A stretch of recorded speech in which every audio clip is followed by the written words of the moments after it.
Carlos, el derecho mexicano, ¿cómo regula el fenómeno de la tercerización? Bueno, ahora estamos todavía ensayando una fórmula relativamente nueva porque justo el día que cambió el gobierno, el 1 de diciembre del año 2012, entraron en vigor las reformas a la ley, reformas que apenas cocinamos durante 25 años casi, ¿no? Nos tardamos, fuimos creo que en la región latinoamericana los primeros en discutir la reforma laboral, desde luego el plan laboral chileno, claro. ¿No? Pero digamos, fuera del tema de la dictadura, además fuimos los primeros en discutir este tema y los últimos en reformar la ley. Logramos una ley súper estable, no los criterios jurisdiccionales, esos cambiaban todos los días, pero la ley sí fue muy estable gracias a que la discusión pues no había manera de congeniar. Y uno de los temas, creo yo, que más dificultaron las negociaciones fue precisamente el tema de la tercerización, ¿no? El tema de la subcontratación o como se le quiera llamar, ¿no? en las relaciones laborales. La ley anterior regulaba algunas figuras, no la ley anterior, la ley sigue siendo la misma, pero en el lenguaje así decimos, allá inclusive, ¿no? La ley anterior, bueno, formalmente se cambiaron algunos artículos, muchos, eso sí, en todas las áreas, individual, colectivo, administrativo, procesal, pero sigue siendo formalmente la misma ley. Pero vamos, antes de la reforma se regulaban figuras, digamos, muy típicas como la intermediación, ¿no? ¿Qué es el intermediario? O la empresa dependiente, cuando una empresa depende de otra, o cuando un trabajador recurre a otro trabajador para la prestación de sus servicios, en fin, esas reglas se mantienen.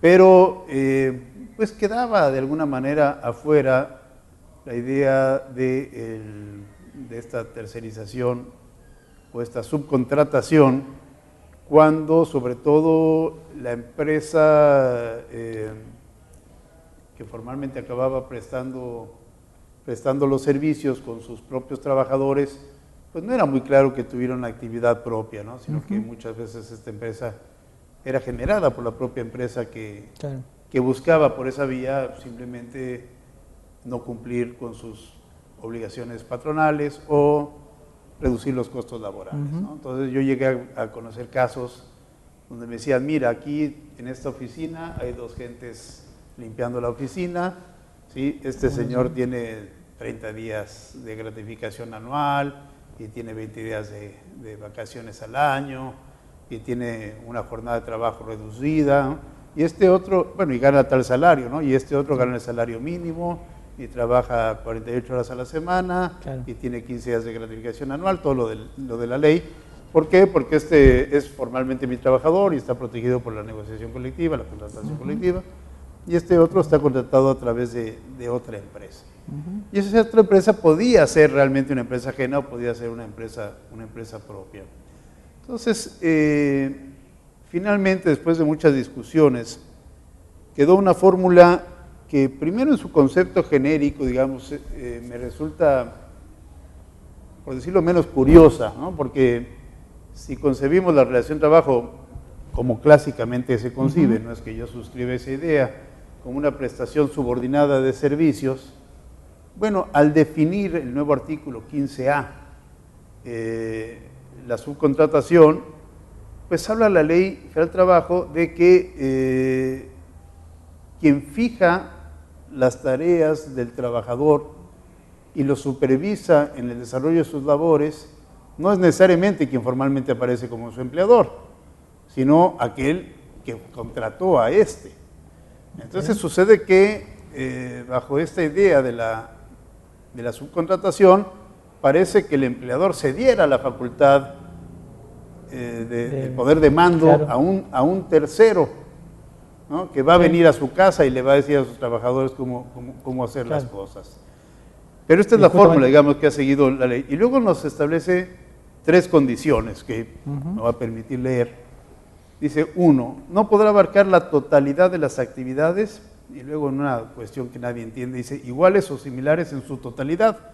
Suena espantoso, pero así lo dice la ley, que se desarrollen en el centro de trabajo. Entonces, no puede abarcar la totalidad de las actividades. Luego parece que la La segunda vez que se utiliza la palabra totalidad se refiere a la similitud entre las actividades de uno y otro, ¿no? O sea, iguales o similares en su totalidad. Es un barbarismo, sin duda, claro. pero bueno, espero que se entienda más o menos la idea, ¿no? Dice, la subcontratación se puede llevar a cabo, pero no puede abarcar la totalidad de actividades semejantes, iguales o semejantes. Vamos a dejarlo ahí. Segundo, deberá justificarse por su carácter especializado.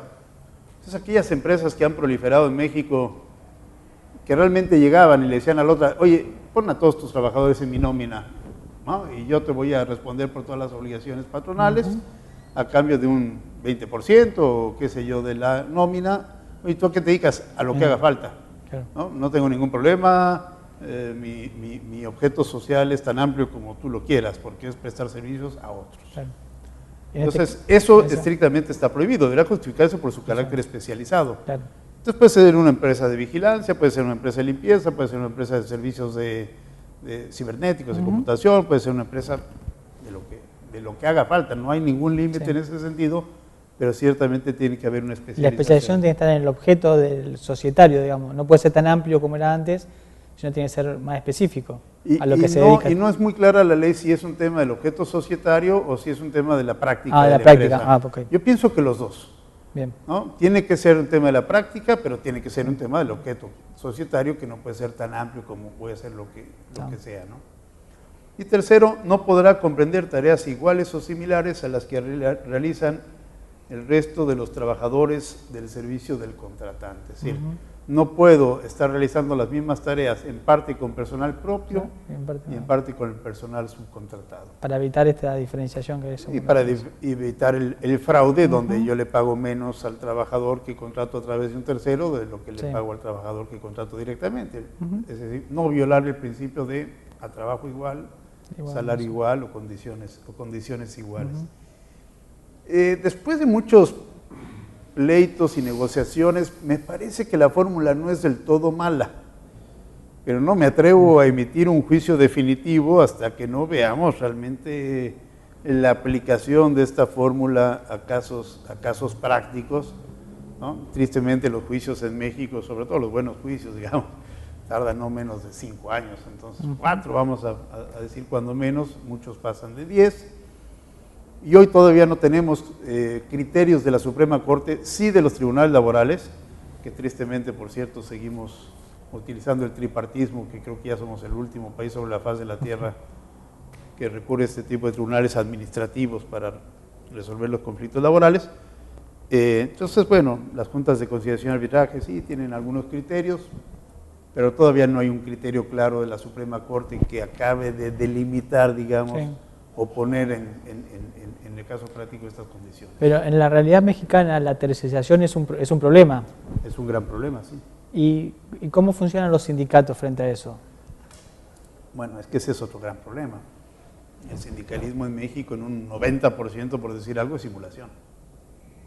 Entonces, los empleadores escogen a sus líderes sindicales, a sus sindicatos, los contratos colectivos son falsos, son simulados en su inmensa mayoría, no hay negociación colectiva, las condiciones las establece el empleador, les llamamos contratos colectivos de protección o de protección patronal.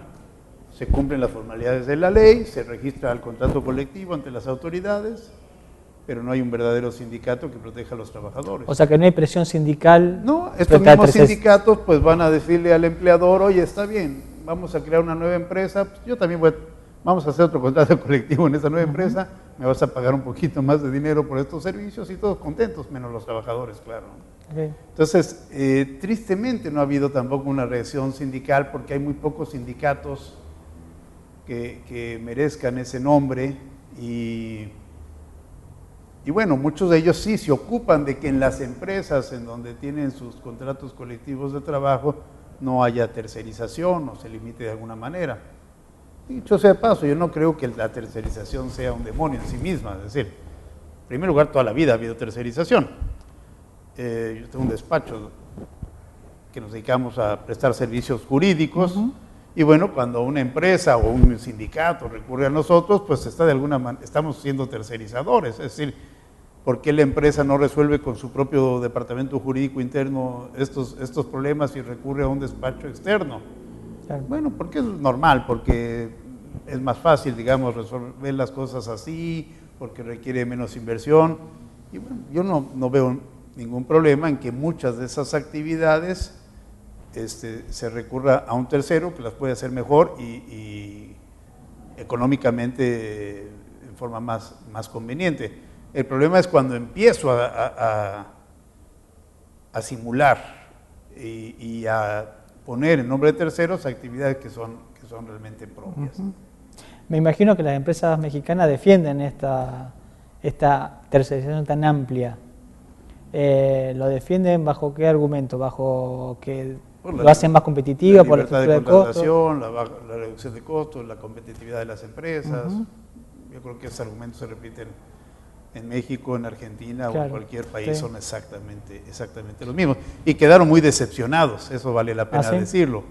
Yo recuerdo que tuvimos una entrevista en radio, nos entrevistó, por cierto, Carmen Aristegui, una reportera muy conocida que la acaban de despedir de estación de radio por andar criticando las compras de las casas de la esposa del presidente, en fin, estas cosas. Y ella nos entrevistó y estábamos 3 abogados con ella, quizás 2 más simpatizantes de la parte trabajadora y otro es un abogado típicamente empresarial y mostró su disgusto porque, bueno, esto finalmente no sirve para nada, ¿no? Y eso es una buena señal. Bueno, usted es muy crítico del texto legal. Según su opinión, ¿qué habría que mejorarlo? ¿Hacia dónde iría una reforma? Bueno, en realidad, de estas 3 condiciones que hemos comentado, pues no me parecen del todo mal. Es decir, la primera, que habría que volver a redactar porque quedó muy mal, no puede abarcar la totalidad de las actividades. Es decir, un empleador no puede encargar a otro que haga todos los trabajos de la empresa. Eso me parece el punto de partida. Si eres una empresa tienes que tener trabajadores, o una empresa laboral si se quiere, ¿no? Deberá justificarse por su carácter especializado, me parece también el segundo punto lógico, y el tercero lo es también. Por eso digo, no tengo yo un rechazo abierto a esta reforma, es decir, no tengas trabajadores propios y ajenos haciendo lo mismo, ¿no? Entonces, no sé si estas 3 condiciones sean suficientes, pero me parecen correctas.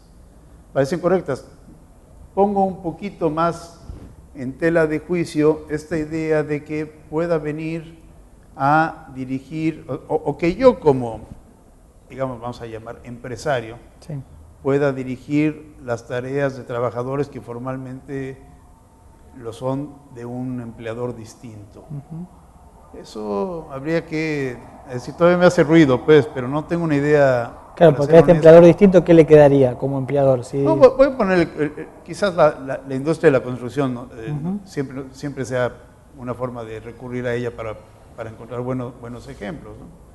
Entonces, yo tengo un contrato para realizar una obra muy grande y dentro de esta obra grande, pues yo no hago todas las cosas que la obra requiere. Entonces voy a subcontratar, por ejemplo, toda la obra de instalaciones eléctricas.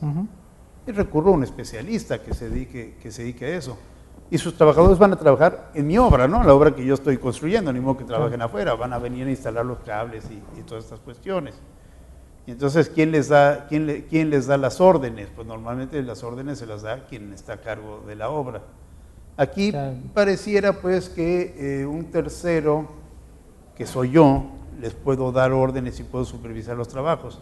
En realidad a mí me parece que lo que está sucediendo es que yo estoy supervisando los trabajos del contratista. Y que quizás no debería yo de dar instrucciones específicas a los trabajadores del contratista, pero probablemente en la práctica, muy probablemente sea casi imposible evitar esa situación.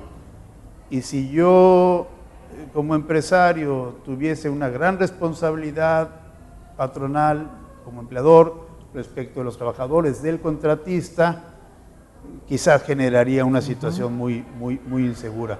Entonces, no me parece del todo mal esta posibilidad, pero sí me hace ruido porque va en contra de la idea de la subordinación, que insisto, no comparto, ¿no? Entonces, yo ese tema lo dejo un poquito en el aire, es incómodo, pero creo que cuando no tenemos la solución, por lo menos idealmente muy clara, debemos actuar con honestidad y decir, bueno, ese tema hay que seguirlo estudiando.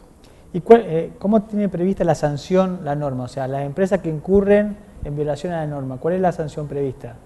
Dice la ley de no cumplirse con todas estas condiciones, insisto, en el mismo artículo 15A, el contratante se considerará patrón para todos los efectos de esta ley, incluyendo las obligaciones en materia de seguridad social.